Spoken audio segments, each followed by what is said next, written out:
it. Miss Carter, step away from the dispensary I'm in window. the middle of a fill. I have patients waiting. We know about the accounts. Bodycam footage captured Renita Carter walking her usual morning rounds, clipboard in hand, stethoscope around her neck, completely unaware that federal agents were already inside the building. That was the last prescription Renita Annette Carter ever filled. 16 years behind the pharmacy counter at Crestview Regional Medical Center in Dothan, Alabama. 16 years of learning the names of every patient who shuffled up to that window, their diagnoses, their insurance plans, their social security numbers, their home addresses, their dates of birth, everything a pharmacist tech needed to process a prescription, everything an identity thief needed to destroy a life. And in the 3 seconds it took to set that pill bottle down, Renita Carter's career, her freedom, and the trust of 31 people who thought she was helping them ended simultaneously. The investigation that preceded that arrest took 14 months. It began with a retired school teacher in Headland, Alabama, who received a credit card bill for $11,400 she had never charged. It ended with federal agents pulling a hard drive from a storage unit off Ross Clark Circle, containing spreadsheets so meticulously organized that prosecutors would later describe them as the most self-incriminating document they had ever seen entered into evidence. 31 victims, 6 years of theft, $1.4 million in fraudulent credit accounts, drained savings, and ruined credit histories. Every single victim a patient at the same hospital. Every single one had handed their personal information to the same woman at the same window, trusting that it would go nowhere except into the pharmacy system. It went somewhere else entirely. Before we go any further, have you ever handed your insurance card, your date of birth, your social security number to someone at a medical counter and never thought twice about it? Let us know in the comments. And subscribe to the channel. We cover cases exactly like this every single week. Renita Annette Carter was born on July 22nd, 1978 in Dothan, Alabama, the Wiregrass region, peanut country, the kind of city where everyone knows the same 3 families, and the Walmart on Montgomery Highway is the social center of gravity on a Saturday afternoon. Her father, Leonard Carter, worked the line at a chicken processing plant on the outskirts of town, 5 days a week, 6 in the busy months, $8.40 an hour when Renita was in grade school, $10.15 by the time she graduated high school. He smelled like bleach and cold air when he came home, and he fell asleep in the recliner before 8 o'clock most nights. Her mother, Gloria, cleaned rooms at the Comfort Inn on Ross Clark Circle 3 days a week and took in ironing the other days. She pressed shirts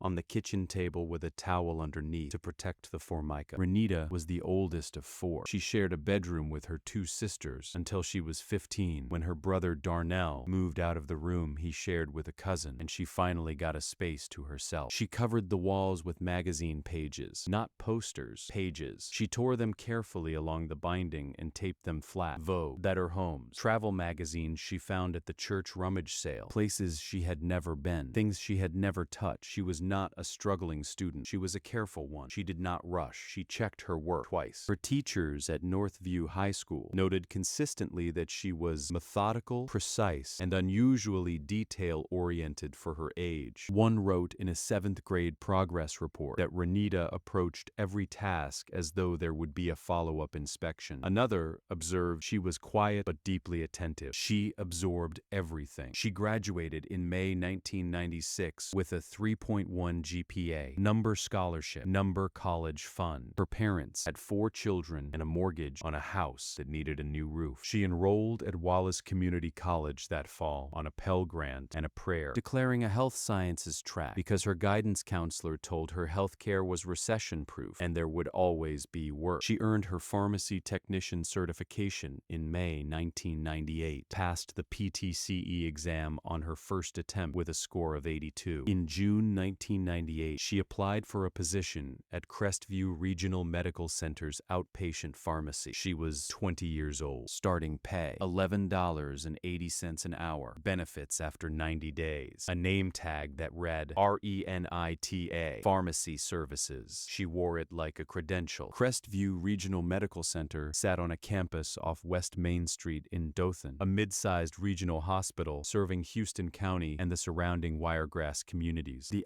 outpatient pharmacy occupied a wing off the first-floor lobby, 3 dispensing windows, a counting room, a refrigerated storage unit for biologics, and a staff of 11 rotating across 2 shifts. It served, on average, 340 patients per day. Every one of those patients handed over the same information: name, date of birth, address, insurance provider, insurance ID number, social security number for Medicare and Medicaid patients, which, at a regional hospital serving an older rural population, meant the majority of the people who came through that line. The pharmacy technician at the window had one sanctioned use for that information: process the prescription, verify coverage, print the label, fill the bottle. The data went into the system. The system was supposed to be the end of it. There were no cameras inside the dispensing stations. The system logged who accessed which patient record, but those logs were reviewed only when a specific complaint was filed. There was no routine audit of data access patterns. No flag triggered if the same technician pulled the same patient file twice in a week. No alert generated if a record was accessed on a day when that patient had no active prescription. The pharmacy director,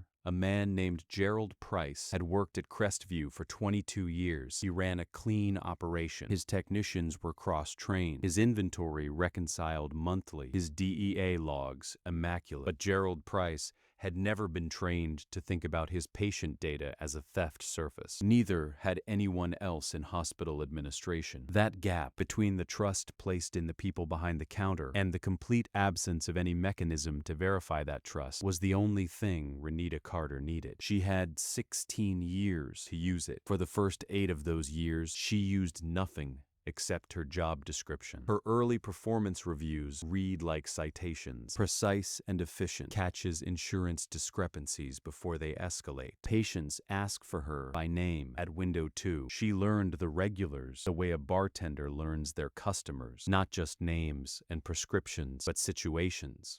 The man with the poorly controlled diabetes who came every 3rd Tuesday and always needed to split his copay. The woman on the blood thinners whose daughter drove her in from Headland because she didn't trust herself on the highway anymore. The retired teacher with the chronic pain who never complained and always said thank you twice. She remembered all of them, every name, every face. In 2003, she was promoted to senior pharmacy technician. Pay increase to $16.40 an hour. She moved out of the apartment she had shared with a cousin on North Oates Street and into a 1-bedroom of her own on Fortner Street. Small, clean, hers. In 2006, she completed a certification in pharmacy informatics through an online program paid for by the hospital's continuing education stipend. This was not a requirement of her role. She sought it herself. The certification deepened her understanding of how patient data moved through the hospital's system, how records were stored, accessed, cross-referenced, and archived. Her supervisor, a pharmacist named Dr. Yolanda Marsh, noted in her 2007 annual review that Renita had become the de facto system expert for the outpatient pharmacy team. If the software behaved strangely, people called Renita. If an insurance code rejected and nobody could figure out why, they asked Renita. She knew the system better than anyone. That was true. And by 2007, she was beginning to understand exactly how much that knowledge was worth. What changed is not a mystery. It rarely is in cases like this. In March 2007, Renita's mother, Gloria,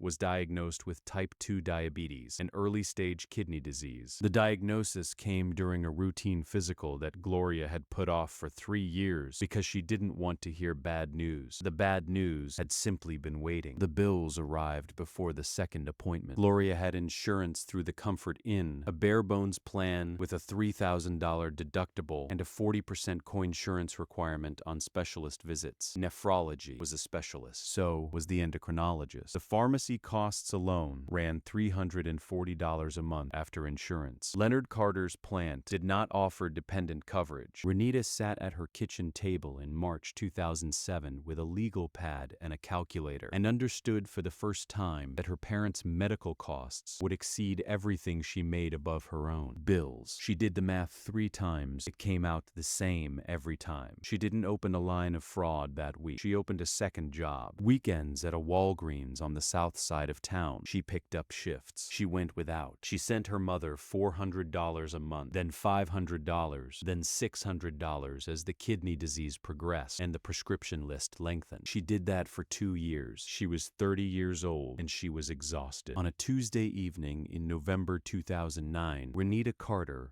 was sitting at the dispensing station between patients, updating a medication record in the system. She had the file open for a patient named Harold Birdsong, 73, retired civil servant, Medicare Part D, a Dothan address, a social security number that she had typed into that same field 17 times over the years, without once thinking about what else it could be used for. She thought about it that night. She did not act immediately. That was the discipline that would define the next 6 years. She thought about it for 4 months. She researched, she read. Through forums she accessed from her home computer and never from the hospital network how credit account fraud was perpetrated, what information was needed, where the applications were filed, how long the window existed before a victim noticed. She was methodical. She had always been methodical. On March 3rd, 2010, she filed a credit card application in the name of Harold Birdsong using his social security number, his date of birth, and a mailing address belonging to a vacant rental property 2 neighborhoods away from his home address, a property she had identified through the county assessor's public records database. The card was approved in 11 days, a $6,500 limit. She spent $4,200 of it over 6 weeks. Electronics, a car repair she'd been putting off, a money order to her mother's specialist. Then she cut the card and threw it away in a gas station trash can on her way to work. Harold Birdsong's credit score dropped 140 points before he knew anything had happened. When the collections letter arrived, he assumed it was a mistake. He called the credit card company. The representative told him the account had been opened with his information. He had never heard of the card. He filed a dispute. The investigation took 8 months. He was 73 years old and had never filed a fraud claim in his life. By the time it was resolved, his credit was so damaged that he was denied a home equity loan he needed to repair a broken heating system. He spent the winter of 2011 in a house with no heat. Renita Carter told herself that Harold Birdsong was fine. She told herself that credit fraud was victimless in any practical sense. The banks covered it. Nobody really paid. She told herself that until it was no longer necessary to tell herself anything. By 2012, Renita had targeted 6 patients. By 2014, 18. By 2016, she had reached 31, and the operation had evolved into something that bore no resemblance to a single opportunistic theft committed out of desperation. She was running a business. The selection process was deliberate and cold. She looked for patients who were elderly, rural, and infrequent credit users, people whose credit reports were sparse enough that a new account might go unnoticed for months. She cross-referenced prescriptions with conditions. Patients on cognitive support medications were flagged. Patients on medications associated with late-stage chronic illness were flagged. People who, based on their prescription histories, might not be checking their mail closely or managing their finances with full attention. She never targeted a patient under 60. She never targeted anyone she assessed as financially sophisticated. She watched them at the window. She made judgments. She filed the applications. She diversified her method over time. Credit cards first, then personal loans applied for through online lenders that required less verification. By 2015, she had learned to access pre-approved credit offer databases using victims' information, accept the offers online, and liquidate the credit within 60 days before redirecting the debt to minimum payment cycles that a victim might mistake for their own account activity if they were confused about their finances. She converted cash to money orders. She paid her mother's medical bills in money orders. She opened a savings account at a credit union in Enterprise, 40 miles away, under the pretense of diversifying her own finances. The account held $74,000 by the spring of 2016. Her lifestyle changed in ways she believed were invisible. A used Acura MDX in 2013, a weekend trip to Atlanta, new furniture, a kitchen renovation paid to a contractor who accepted cash. She told her coworkers she'd received an inheritance from an uncle. Nobody pressed. She was still the person patients asked for by name at window 2. She still remembered every birthday. It started unraveling, as it always does, not because of something she did, but because of something someone else refused to accept. Margaret Louise Tatum was 68 years old, a retired school teacher who had taught 4th grade at Ashford Elementary for 31 years. She lived in a 2-bedroom house in Headland, Alabama, 22 miles from Dothan, that she and her late husband Roy had bought in 1987 for $79,000 and paid off in 2004. She drove herself to Crestview Regional's outpatient pharmacy every 4 weeks for her blood pressure medication and her thyroid prescription. She had been a Crestview patient for 11 years. In October 2016, Margaret received a statement from a credit card issuer she had never heard of. The account showed a balance of $11,400.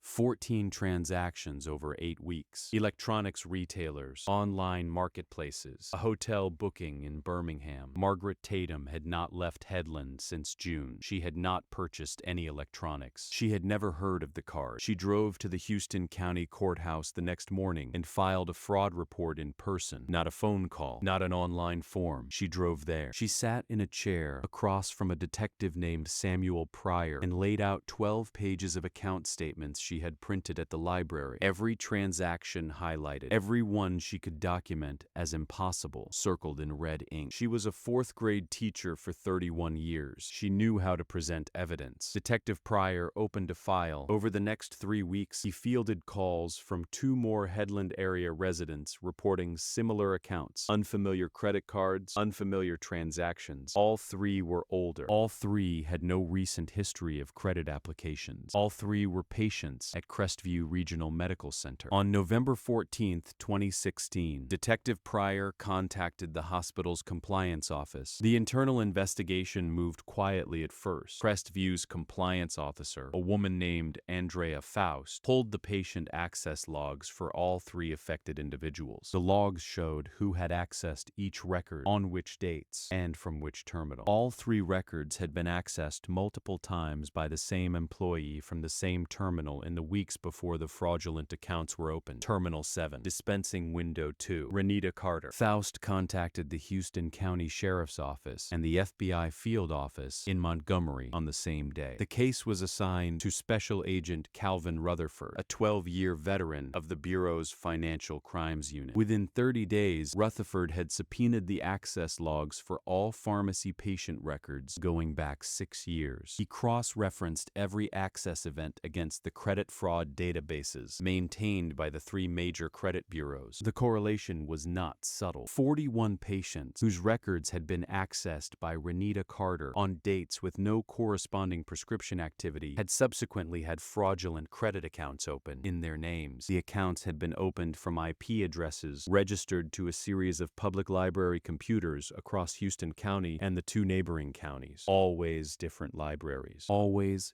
different days. She had never used her home computer. She had never used the hospital network, but she had used the same libraries often enough that 4 of them had security camera footage showing the same woman at a public terminal during the relevant time windows. A woman in casual clothes, baseball cap, no name tag, but the same face, the same deliberate posture, methodical, precise, checking her work. On December 9, 2016, federal agents executed a search warrant on a storage unit registered to Renita Carter off Ross Clark Circle, 2 miles from the hospital where she had worked for 18 years. Inside, on a folding table, they found a laptop. The laptop was password protected. The forensic team cracked it in 11 hours. On the desktop, inside a folder labeled Tax Documents, was a single Excel spreadsheet. It had 31 rows. Each row contained a name, a date of birth, a social security number, an address, a list of opened credit accounts with their balances, a column labeled Status, and a column labeled Cleared. The status column tracked whether the victim had filed a fraud report. The cleared column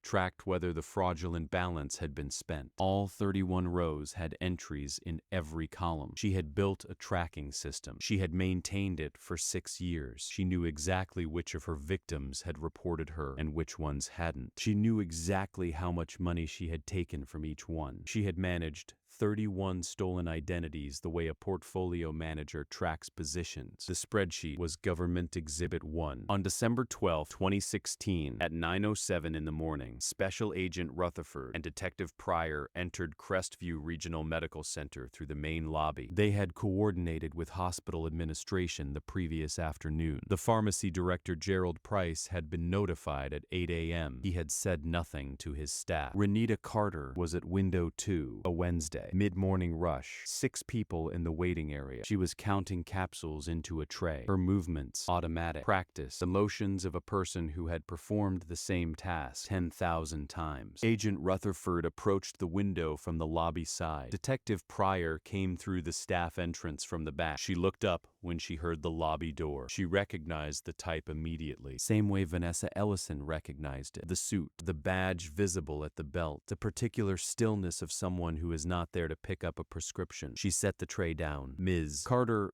step away from the dispensing window. I'm in the middle of a fill. I have patients waiting. We know about the accounts, all 31 of them. She was quiet for 3 seconds. The waiting area had gone still. 6 patients in plastic chairs. Gerald Price standing by the counting room door with his arms at his sides, not looking at her. I don't know what you're talking about. I have been here for 16 years. Turn around. Hands behind your back. Her eyes went to the waiting area. An elderly man in the 3rd chair. She knew him. He came every 3rd Wednesday. Metformin and lisinopril. She had filled his prescriptions for 9 years. He was watching her. Please, not here, not in front of. She turned around. Her hands were steady. That was the thing Agent Rutherford would note in his report afterward. Her hands did not shake. She had been waiting for this moment for a long time, and when it came, her body had apparently decided there was nothing left to be afraid of. The handcuffs clicked into place. At 9:11 a.m., Gerald Price watched her walk through the staff door and out to the parking lot. He had hired her when she was 20 years old. He had written her performance reviews for 18 years. He had called her the backbone of that pharmacy in the district newsletter in 2011. He stood in the doorway of the counting room until the sound of the car engine faded. Then he went back to work because there were 6 people waiting and someone had to fill the prescriptions. On February 2nd, 2017, a federal grand jury in the Middle District of Alabama returned a 74-count indictment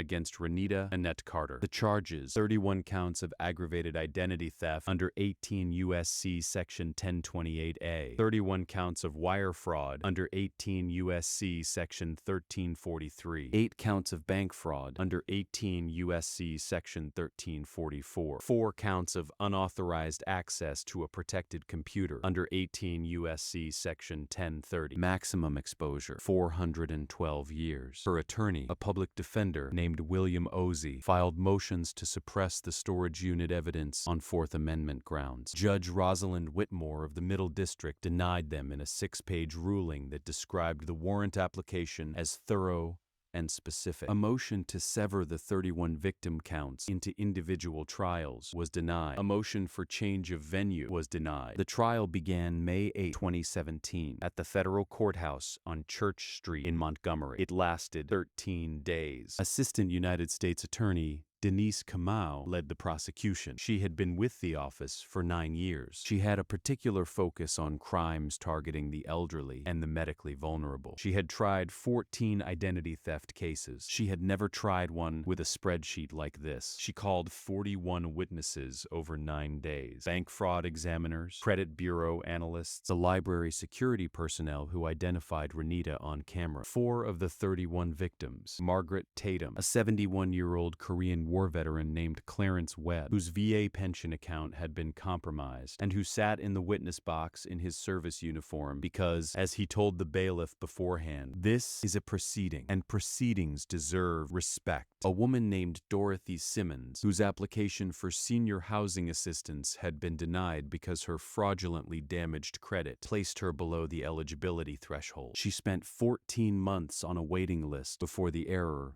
was corrected. During those 14 months, she lived with her daughter in a 2-bedroom apartment in a neighborhood she was afraid to walk through. And Special Agent Calvin Rutherford, who spent 4 hours walking the jury through the spreadsheet, cell by cell, name by name, the status column, the cleared column, the date each entry was made, the pattern of access that preceded each entry, the forensic trail that led from Terminal 7 at dispensing window 2 to every fraudulent account in every victim's name. He testified that in his 12 years in financial crimes, he had encountered organized crime rings, foreign fraud syndicates, and multi-state criminal enterprises. He had never seen a single individual maintain the level of operational discipline that the spreadsheet represented. She built a system, he said. She maintained it, updated it, tracked it. She treated 31 people's stolen identities as inventory. Margaret Tatum took the witness stand on May 16. She wore the same cardigan she had worn to the Houston County Courthouse the morning she filed her report. She had ironed it the night before. Her voice did not waver. "I was a teacher for 31 years, she said. I taught those children that the people in their lives who hold positions of trust, doctors, teachers, police officers, the woman at the pharmacy counter, those people have made a choice to take care of you. I taught them that trust is the foundation of everything." She paused. "I filled my prescriptions at that window for 11 years. I said good morning to that woman. I said thank you. I assumed she was taking care of me. She was taking notes." She looked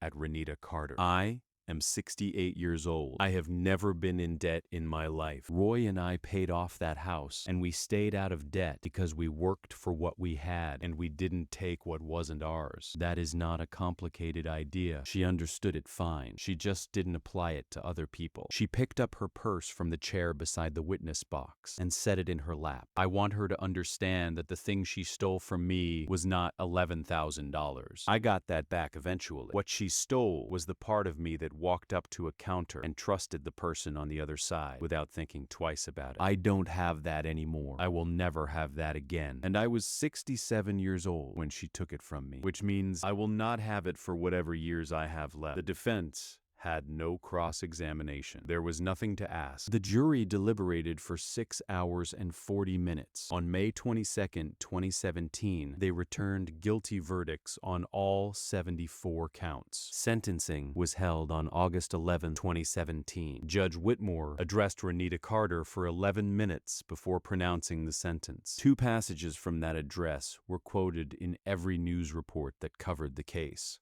The first, "You had access to the most sensitive information a person carries. Not their money, not their property, but their identity. Their name attached to their medical history, their age, their vulnerability. They gave it to you because they had no choice. The transaction required it. You converted that necessity into a weapon, and you used it against 31 people who had done nothing except need their prescriptions filled." The second, "This was not a crime of desperation. Your mother's medical bills were paid in full by 2012. The records are clear. You continued for 4 years after the reason you gave yourself was gone. You continued because you had built a system and the system worked. And stopping it meant admitting to yourself what you had actually become. So you kept going. And you kept the spreadsheet. You documented your own transformation from a caregiver into a predator, row by row, in a folder called Tax Documents. The sentence, 144 months in federal prison, 12 years, 3 years supervised release upon completion, $1.4 million in restitution, permanent revocation of pharmacy technician certification, lifetime ban from employment in any healthcare setting, any financial institution, and any position involving access to personal identifying information. Renita Carter showed no visible reaction as the sentence was read. She was remanded immediately. She was transferred to FCI Aliceville, a federal correctional institution in Aliceville, Alabama, 97 miles north of Dothan. Her projected release date is listed as September 2029. She will be 51 years old. Her parents have not visited. Her mother, Gloria, is in a care facility in Dothan. Her father, Leonard, still works part-time at a hardware store on Montgomery Highway. Neither has spoken publicly about their daughter since her arrest. The 31 victims received restitution payments from the court-ordered fund. The fund, built from the seizure of Renita's savings accounts and the liquidation of her personal property, covered approximately 43 cents on every dollar owed. The remainder is a civil judgment she will spend the rest of her working life attempting to pay. Gerald Price retired from Crestview Regional in 2018. He told the local paper only that it was time. The hospital implemented a new data access audit system in January 2017, a system that flags any patient record accessed outside of an active prescription transaction and generates an automatic review request. The system was installed 6 weeks after Renita Carter's arrest. It was not installed before. Margaret Tatum still lives in Headland. She still drives herself to Crestview Regional for her prescriptions because it is the closest pharmacy to her home, and she is not the kind of woman who lets what happened to her rearrange her life around fear. But she does not say good morning to the person at the window anymore. She hands over her insurance card. She says her name and her date of birth when asked. She takes her prescription and she leaves. She told Detective Pryor in a follow-up conversation the spring after the trial that she did not think she was being unfair. She thought she was being honest about what the world